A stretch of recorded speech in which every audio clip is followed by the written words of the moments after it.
इंसानों के द्वारा एक बर्ड की तरह उड़ने की रेस में कई एक्सपेरिमेंट फेल हो जाने के बाद आखिरकार 17 दिसंबर 1903 को राइट ब्रदर के नाम से पहचाने जाने वाले ऑरविल और विल्बर ने अपने बनाए जहाज फ्लायर से 12 सेकंड तक 120 फीट ऊंची पूरी सफलता से उड़ान भरी और उस प्लेन का वजन करीब 275 किलो था। और अगर हम सबसे भारी उड़ने वाले बर्ड को देखें तो वह ग्रेट बस्टर्ड है जो करीब 20 किलो तक का वजनी हो सकता है।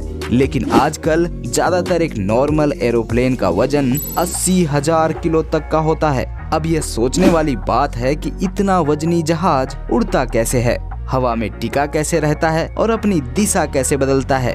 इस वीडियो में हम इन सवालों के जवाब ढूंढने की कोशिश करेंगे। आप देख रहे हैं आखिर क्यों, एक सवाल जो आपकी जिंदगी बदल सकता है।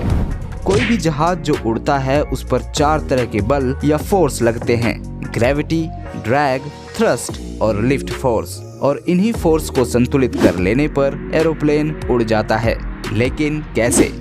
पायलट न केवल प्लेन के इंजन को कंट्रोल करता है बल्कि इसके विंग पर लगे एलेरॉन्स, फ्लैप्स, स्लैट्स और टेल पर लगे एलिवेटर और रडर को भी कंट्रोल करता है और जिन्हें पायलट कंडीशन के हिसाब से मूव करता है।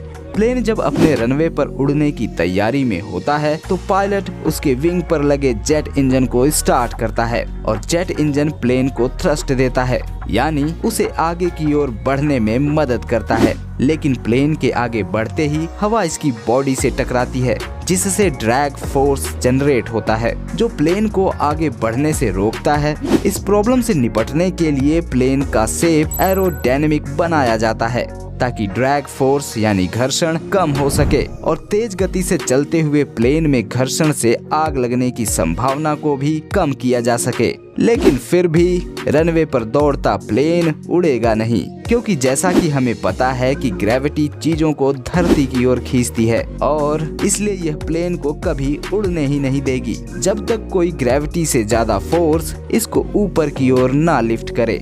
और इस प्रॉब्लम से निपटने के लिए प्लेन के विंग इस शेप में बनाए जाते हैं कि इसके नीचे बहने वाली एयर के मुकाबले इसके ऊपर की एयर काफी तेजी से मूव करती है, जिस कारण से विंग के ऊपर हवा का प्रेशर कम हो जाता है और इसके नीचे हवा का प्रेशर बढ़ जाता है। और इसके बाद विंग पर लगे फ्लैप्स और स्लैट्स को भी एक्टिवेट कर दिया जाता है जो विंग को और भी बड़ा शेप दे देते हैं, जिस वजह से विंग के नीचे हवा का प्रेशर और भी ज्यादा बढ़ जाता है। और इसके बाद टेल पर लगे एलिवेटर को थोड़ा ऊपर की ओर उठा दिया जाता है ताकि प्लेन के टेल पर हवा का प्रेशर कम हो जाए। और इन्हीं कारणों से तेज गति से रनवे पर दौड़ते प्लेन के विंग के नीचे हवा के प्रेशर से लिफ्ट फोर्स जनरेट होती है जो ग्रेविटी फोर्स से कहीं ज्यादा होती है और इसलिए रनवे पर दौड़ते प्लेन के आगे का हिस्सा ऊपर की ओर उठने लग जाता है और साथ ही जेट इंजन की गति को लगातार बढ़ाया भी जाता है ताकि यह तब तक इसी अवस्था में ऊपर की ओर जाता रहे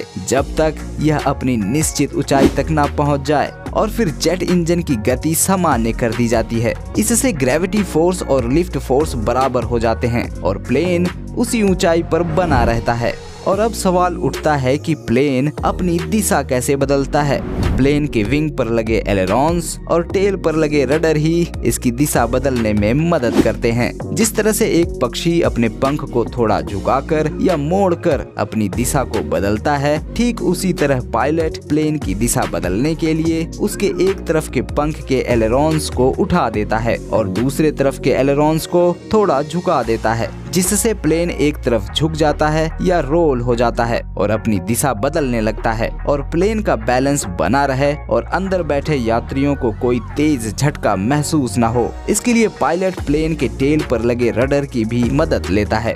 और अब आप पूछेंगे कि एयरप्लेन नीचे कैसे उतरता है। सिंपल है, बस पायलट को प्लेन के जेट इंजन को धीमा करना होगा जिससे हवा में प्लेन की गति धीमी होने लगेगी और विंग के नीचे भी हवा का प्रेशर कम होने लग जाएगा, जिससे लिफ्ट फोर्स के मुकाबले ग्रेविटी फोर्स बढ़ने लगेगा और प्लेन अपने आप नीचे की ओर आने लगेगा। और फिर पायलट फ्लैप्स, एलेरॉन्स रडर, एलिवेटर्स को संतुलित करके प्लेन आसानी से नीचे ला देगा। लेकिन प्लेन के रनवे पर उतरने के बाद भी इसकी रफ्तार अधिक होती है और प्लेन रनवे को क्रॉस न कर जाए, इसके लिए पायलट को ब्रेक लगाना होगा और ब्रेक लगाने के लिए पायलट इंजन को रिवर्स कर देता है। जेट इंजन को रिवर्स करना, इसका मतलब यह बिल्कुल भी नहीं है कि वह जेट इंजन के पंखों को उल्टा घुमा देता है, बल्कि जेट इंजन से जो हवा पीछे की ओर फेंकी जा रही थी उसकी डायरेक्शन आगे की ओर मूव कर देता है और इतना करने से प्लेन धरती पर आसानी से लैंड हो जाता है।